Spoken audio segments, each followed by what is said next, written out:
ఒకప్పుడు ఇండియాకి Ricky Ponting లాంటి కెప్టెన్, ఆడమ్ గిల్క్రిస్ట్ లాంటి వికెట్ కీపర్, అలాగే మైకేల్ బోవెన్ లాంటి ఫినిషర్ అయితే ఇండియాలో ఎవ్వరు లేరు.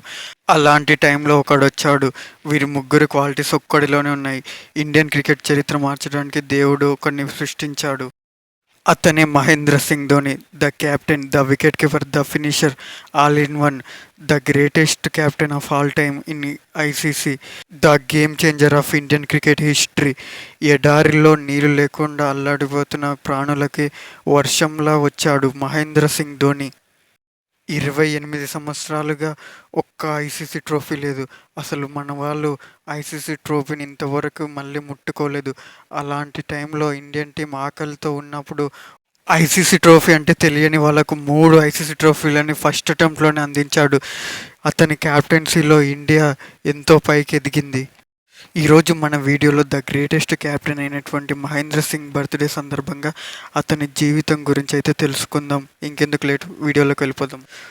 టికెట్ కలెక్టర్ నుంచి ట్రోఫీ కలెక్టర్‌గా ఎలా మారాడు MS Dhoni? MS Dhoni 1981 July 7 జార్ఖండ్‌లోని రాంచీలోని జన్మించాడు. వారి తల్లిదండ్రులు పాన్ సింగ్ ధోని మరియు దేవికి దేవి. వారిద్దరికి ఎంఎస్ ధోని 1981లో జన్మించాడు. ఎంఎస్ ధోని కంటే ముందు ఒక అన్న, ఒక అక్క అయితే జన్మించింది. అమ్మ హౌస్ వైఫ్, నాన్నేమో క్రికెట్ గ్రౌండ్ స్టాఫ్గా పనిచేసేవాడు. వాళ్ళొక మిడిల్ క్లాస్ ఫ్యామిలీకి చెందినవారు. ఎంఎస్ ధోని క్రికెటర్ అవ్వకముందుకు తనకు చిన్నప్పుడు ఫుట్బాల్ అంటే చాలా ఇష్టం. ఎప్పుడూ స్కూల్లో ఫుట్బాల్ ఆడేవాడు.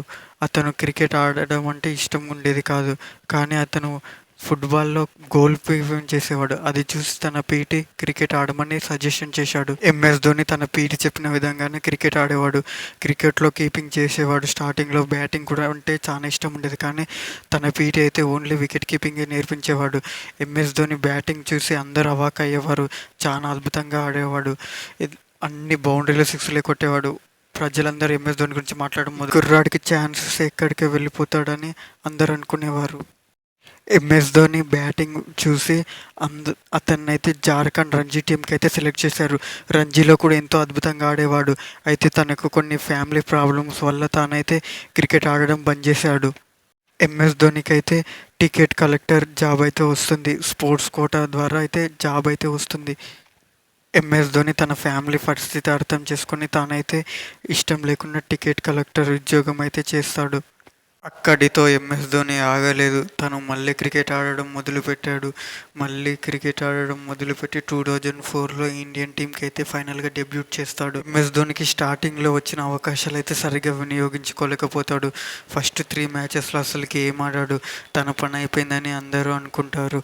కానీ ఎంఎస్ ధోని ఒక్క అడుగు వెనక్కి వేసి 2 అడుగులు ముందరికి వేస్తాడు. MS Dhoni India versus Pakistan వైజాగ్లో మ్యాచ్ తన మొట్టమొదటి సెంచరీ చేసి తన సారథ్యమేంతో నిరూపించుకుంటాడు. ఈ మ్యాచ్ తర్వాత తన జీవితమే మారిపోయింది. తను వెనక్కి తిరిగి చూడాల్సిన అవసరం లేదు. ఇప్పుడు తను ఇండియన్ టీంలో పర్మనెంట్ వికెట్ కీపర్, బ్యాట్స్మెన్గా ఎదిగాడు. మొదట్లో ఎంఎస్ ధోని 1 డౌన్ మరియు ఓపెనర్గా అయితే బ్యాటింగ్ చేసేవాడు. తానైతే అద్భుతంగా ఆడేవాడు 1 డౌన్ మరియు ఓపెనర్గా. ఎంఎస్ ధోనిని అయితే 2007 టీ20 వరల్డ్ కప్కి క్యాప్టెన్గా అయితే ప్రకటిస్తారు. తనని క్యాప్టెన్గా ప్రకటించినప్పుడు ఎవరు ఒప్పుకోరు. ఇండియన్ క్రికెట్ ఫ్యాన్స్ అందరూ ఎంఎస్ ధోని మాకొద్దు, అతను మాకు క్యాప్టెన్గా వద్దు, అతను అస్సలు మంచి ఆడట్లేదని తన పోస్టర్స్ని తన ఇంటి మీద రాళ్ళు విసిరి అందరూ రోడ్ల మీదకి వచ్చి ఎంఎస్ ధోని ఫోటోలను అయితే కాలుస్తారు. కానీ ధోని అవేవి పట్టించుకోకుండా తానైతే ముందుకు సాగుతాడు. ఎంఎస్ ధోని అయితే చరిత్ర సృష్టిస్తాడు. యంగ్ ఇండియన్ క్రికెట్ టీంతో మొట్టమొదటి టీ20 వరల్డ్ కప్ గెలిపించిన కెప్టెన్గా ఎంఎస్ ధోని అయితే చరిత్ర సృష్టించాడు. తన క్యాప్టెన్సీ స్కిల్స్తో యంగ్ టీంని అయితే లీడ్ చేశాడు. ఇండియాకి దాదాపు 28 సంవత్సరాల తర్వాత ఐసీసీ ట్రోఫీని అయితే పరిచయం చేశాడు. క్రికెట్ హిస్టరీలోనే ఫాస్టెస్ట్ నెంబర్ 1 ఓడిఐ బ్యాట్స్మెన్గా చేరుకున్న ప్లేయర్గా తనైతే ఒక సరికొత్త రికార్డ్ని అయితే సృష్టిస్తాడు. కేవలం 32 ఇన్నింగ్స్లో నెంబర్ 1 ఓడిఐ బ్యాట్స్మెన్గా అయితే ఎంఎస్ ధోని అయితే హిస్టరీ క్రియేట్ చేస్తాడు.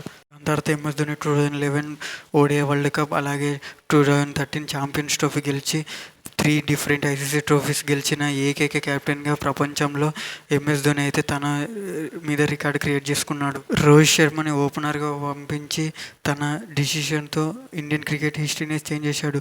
సెలెక్టర్లు విరాట్ కోహ్లీని తీసేస్తుంటే సెలెక్టర్లనే ఎంఎస్ ధోని తీసేశాడు. కోహ్లీని అయితే బ్యాక్ చేసి తన కెరీర్ని అయితే ఎంఎస్ ధోని అయితే నిలబెడతాడు.